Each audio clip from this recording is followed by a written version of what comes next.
Well, let's get this message started already, huh?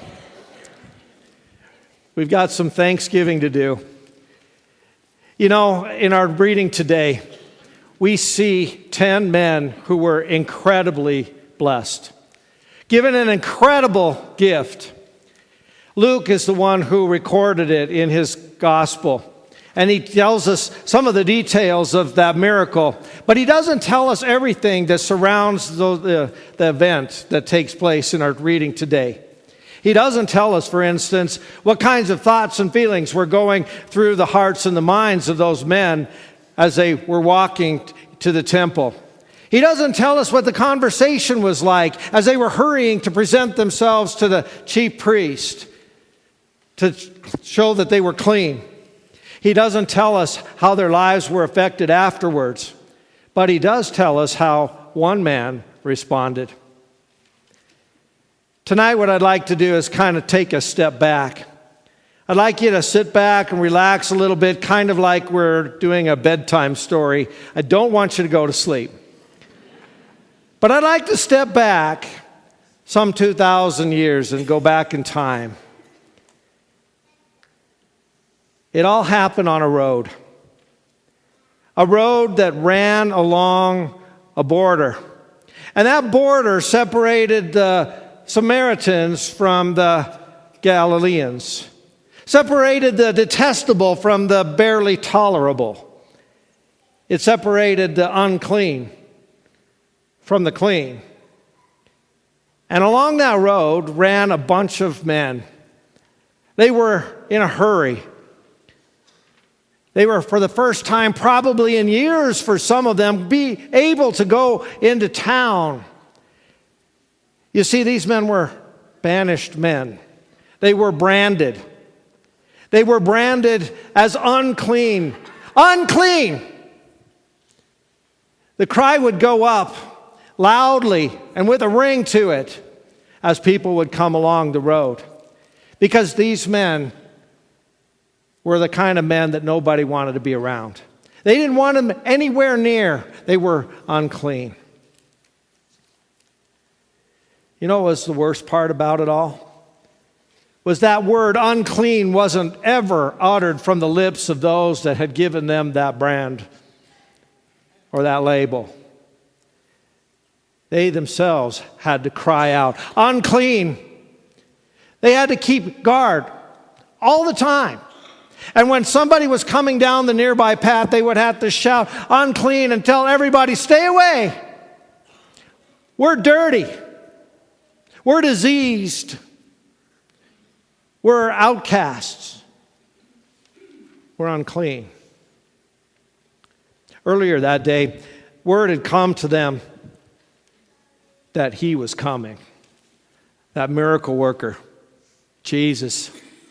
Word had gone all over Israel that when this man was around, people were made well. The lame were able to walk, and the blind were able to see. Those that were ill were made better, and those that were possessed by demons were set free. And word had it that at least once before, he had taken one who was unclean and made him clean. He had taken a leper and made him well. And so as Jesus approached, they shouted out loudly, Master, Jesus, have mercy on us. And it wasn't a quiet request. It wasn't a humble word of a beggar. It was a loud imperative, have mercy on us. Because they knew that if that miracle worker didn't help them, there was no hope. There was no help. No healing. It was a desperate cry of men in desperate need. They needed this miracle worker to have mercy on them. And when Jesus looked up and saw them in the distance, he shouted an imperative right back and said, go! Go to the temple and show yourself to the chief priest. And then a miracle happened. As one, all 10 men got up, turned, and ran. They hurried. Some were running, some were maybe walking, but all of them were hurrying to show themselves to the chief priests as clean, no longer humiliated or banished or branded as unclean, free to be able to get back into society and join together with the people of God one more time. Now, we don't know exactly what was going on as they were hurrying on their way to town. But you can imagine that maybe as they were walking along, one of the guys started talking and said, "Hey, why are we hurrying already?" Because, when I look at my hands and my disfigured fingers, and all I see is leprosy, and as I touch my distorted nose and my mangled ear, I feel leprosy. And as I look at you others, all 9 of you, I see 10 of us, all lepers. Why are we hurrying already? And we don't know, but maybe now those words made everybody slow down a little bit, maybe even stop in their tracks and look at their own hands and look at the others and realize that they were still lepers. And then maybe one of them tried to be bold and strong and said, "We're going because the master told us to go. And why would he tell us to go if we weren't to be made clean?" And with that, he starts on his way. And as they went, Luke tells us another miracle happened. They were cleansed. They were made presentable, able to present themselves to the chief priest, to the man of God who was working in the house of God, and to present themselves as clean. They were presentable, able to present themselves to God himself in his own house as clean. And we can imagine that afterwards they ran out of that temple as fast as they could, whooping and hollering and shouting and telling everybody everything that had happened to them. But one of them turned. He turned back. And he was praising God, Luke tells us. And when he got to Jesus, he fell down on the ground at his feet and he thanked him. I'm sure he was grateful.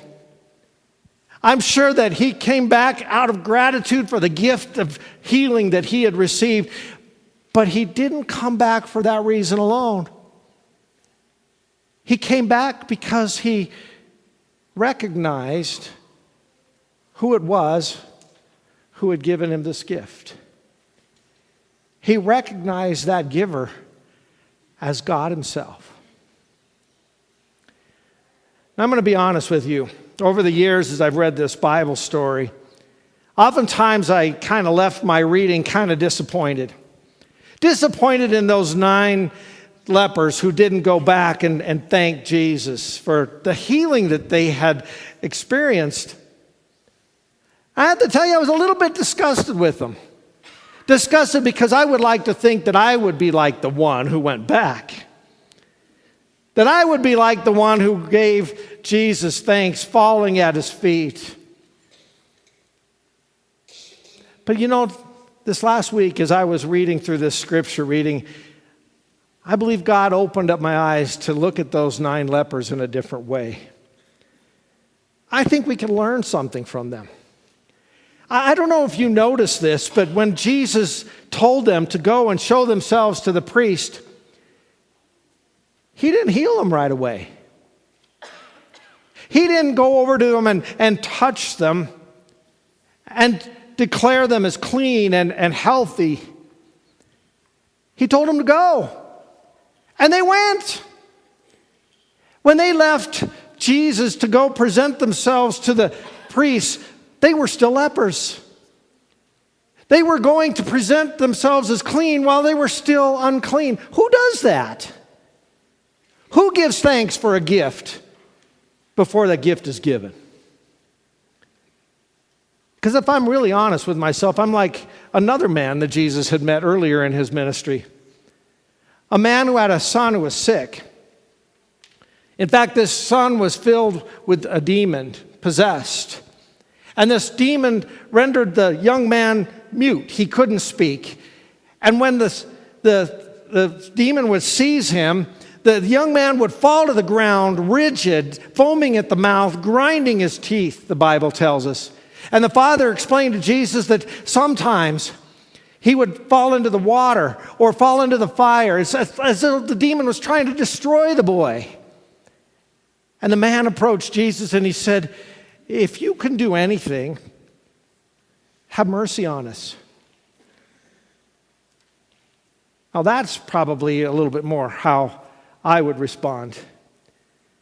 Because if we're honest with ourselves, we believe when we see, don't we? If we're honest with ourselves, we follow Jesus when he proves himself to be faithful.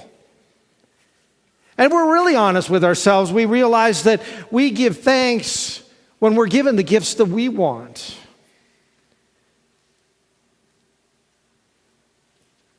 Who thanks God for a gift before the gift is given? If we look at the one who turned back, we might understand a little bit better. Because that one man didn't turn back solely out of gratitude for the gift that he had been given.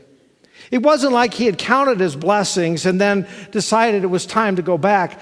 He went back because he recognized who that giver was. You see, we don't even know if that one man ever even made it to the temple. It tells us that when he saw that he was healed, he turned back. Because he realized he didn't have to go to the temple to go into the presence of God to be declared clean, because he had seen God. The giver who he had met, who he had seen alongside the road, that Jesus was the Son of God himself. And that God was the Old Testament God he had heard about. The one who, when the people of Israel went into the promised land, this God had told him that to go and fight a battle, don't be afraid. God told him before they had even entered into battle that he had given the enemies into their hands. And God was faithful. He did. He gave the enemy into their hands. This is the same God who, when the people of Israel were carried off into captivity in Babylon, sent word to them that he had not forgotten them. For I know the plans I have for you, declares the Lord. Plans to prosper you and not to harm you. Plans to give you a future and a hope. And God was faithful.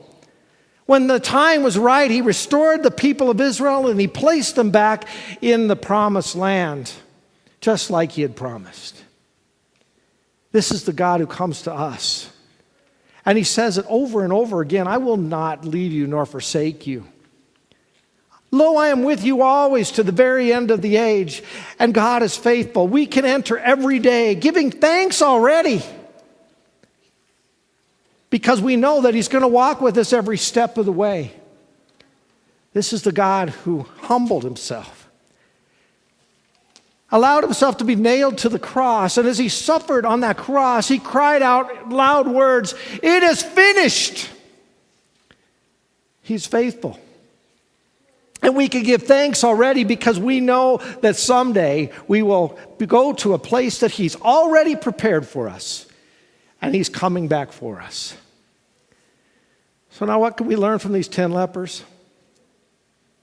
Well, from the 9, we can learn that we can give thanks already, even before the gift is given. Because we know that this God has great and wonderful gifts to offer to us, and he's accomplished it already. And from the 1, we can learn to recognize the giver and to sing the words of the psalmist who says, "Oh, give thanks unto the Lord, for he is good. His love endures not just yesterday, not just in the gifts that he's given to us today, but also in the gifts that he has in store for us tomorrow. His love endures forever." So friends, it's time. Let's give thanks already to the God who gives to us yesterday, today, and tomorrow. Amen.